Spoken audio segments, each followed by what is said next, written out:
Hi friends, എല്ലാവർക്കും ഇന്നത്തെ എപ്പിസോഡിലേക്ക് സ്വാഗതം. എല്ലാവരും സേഫ് ആയിരിക്കുന്നു എന്ന് ഞാൻ വിശ്വസിക്കുന്നു.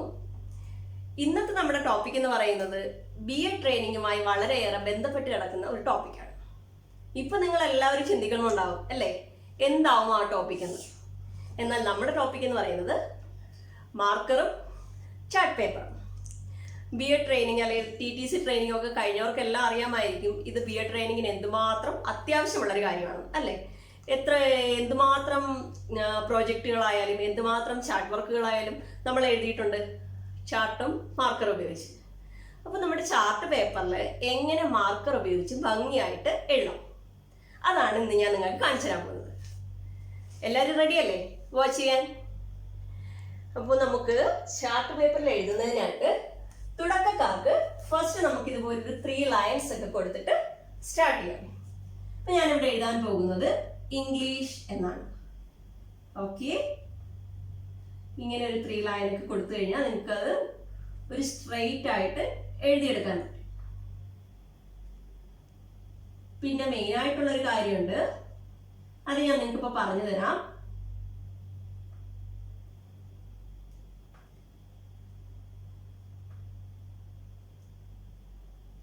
ഇങ്ങനെ ഈ 3 ലൈൻ കൊടുക്കുന്നത് നമുക്ക് ആ ഒരു സ്ട്രെയിറ്റ് ആയിട്ട് എഴുതി പോകുന്നതിന് വേണ്ടിയിട്ടാണ്. പിന്നെ നമ്മൾ ഉപയോഗിക്കുന്ന മാർക്കർ എപ്പോഴും ഈ ടിപ്പ് കട്ട് ചെയ്ത മാർക്കർ ഉപയോഗിച്ച് വേണം എഴുതാൻ. അപ്പൊ നമുക്ക് നോക്കാം എങ്ങനെ ഭംഗിയായിട്ട് ചാർട്ട് പേപ്പറിൽ മാർക്കർ ഉപയോഗിച്ച് എഴുതാമെന്ന്. ഓക്കെ,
ടോപ്പിക്കുമായി നെക്സ്റ്റ് എപ്പിസോഡിൽ കാണാം. ബൈ.